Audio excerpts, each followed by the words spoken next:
Shabbat Shalom to all my brothers and sisters. Thank you so much for coming to this presentation. Again, thank you so much for those of you who have been with me through a long period of time. So grateful always for your time. And I hope you have a beautiful Shabbat and that it's restful and that you're refreshed. We're going to be speaking about the biblical calendar and other things. Karaites follow the biblical calendar in the Torah, and I'm going to explain exactly the details. The ripening of the barley and the new year in particular. The biblical year begins with the first new moon, after the barley reaches the stage of its ripening known in Hebrew as the Aviv. The Torah refers to this as the month of Aviv, which is the month in which our ancestors were freed from slavery in Egypt, and in which the Passover holiday falls out. You could find this in Exodus chapter 12, verse 2, Exodus chapter 13, verse 4, and Exodus chapter 23, verse 15. In some biblical years, the barley becomes Aviv after the 12th lunar month, while in other years it only happens after the 13th month, called a leap month. In the 4th century CE, the rabbis, Orthodox Jews, replaced direct examination of the crops in the land of Israel with a pre-calculated system designed to approximate the ripening of the barley. This new pre-calculation system uses a 19-year cycle which arbitrarily sets every second or third year as a leap year, producing 7 leap years during every 19-year cycle. On the other hand, up until the 18th century, the Karaites of Egypt, Syria, and Israel sent observers throughout the land of Israel to examine the state of the barley, the Aviv. Karaites who lived in countries that were far away from the land of Israel were unable to actually follow the Aviv. However, they still recognized it as the true calendar.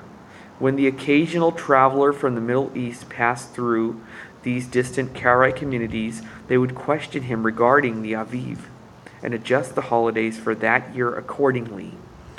They also declared that as soon as their communities be blessed with returning to the land of Israel, they would immediately return to following the Aviv, the ripening of the barley. In the 20th century, with the return of the real Jewish people to their land, this promise was finally fulfilled and the Aviv restored. Up until at least the 2nd century CE, the Rabbinites also followed the Aviv calendar, believe it or not. Yes, they did follow this biblical mandate. Although the Rabbinites supplemented the observance of the barley with astronomical calculations of the equinox and other non-biblical factors, the use of which Karaites object to, their writings nevertheless reveal they recognized that the barley has special significance for intercalculating the year.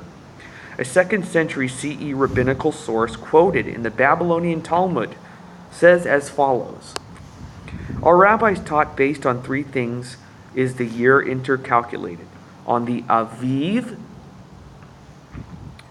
on the fruits of the trees, and on the equinox. Based on 2 of them, the year is intercalculated, but based on 1 of them alone, the year is not intercalculated." This is the Aviv, because they knew very well what is biblically mandated in the Torah. And when the Aviv is 1 of them, everyone should be pleased. This is in the Babylonian Talmud, Sanhedrin 11b.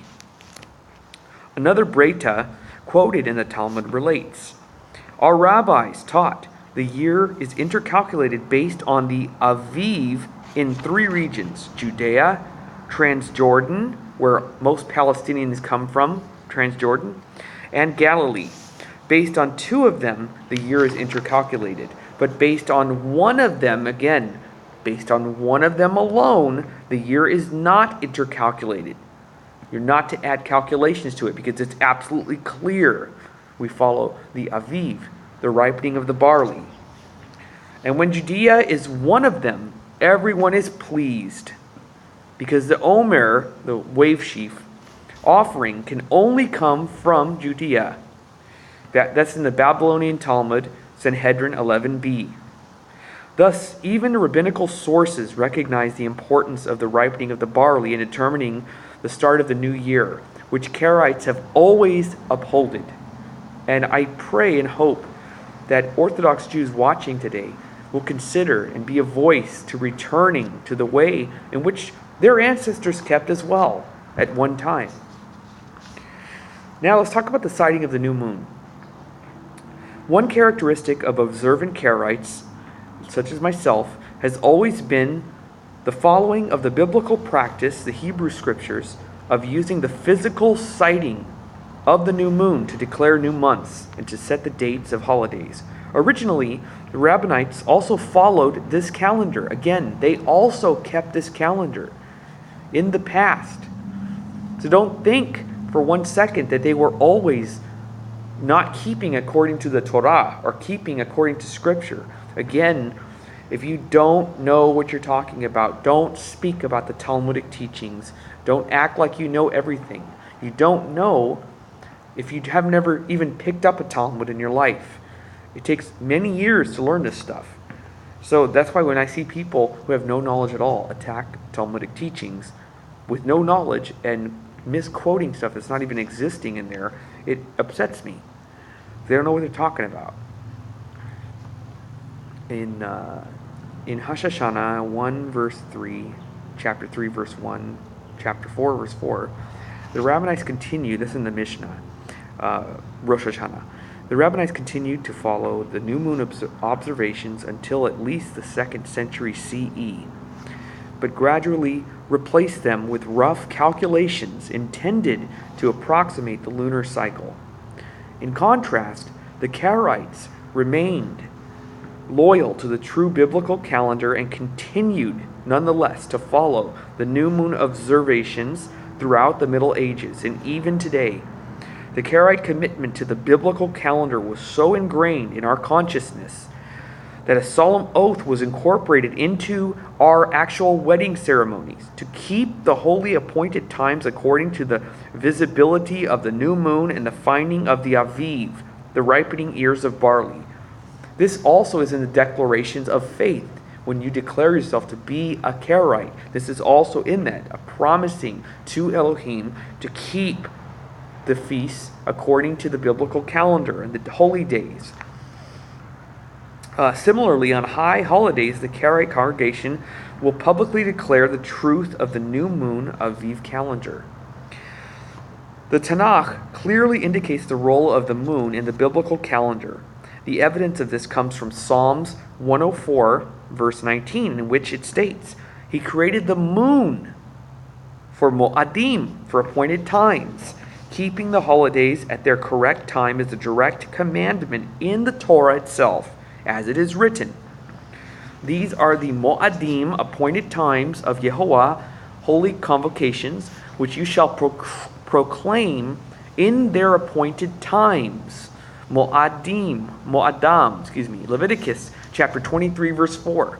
During most Karaite holidays, this verse is read aloud by the Hazan Kantor and repeated by the entire congregation to express the Karaite adherence to this clear biblical conjunction.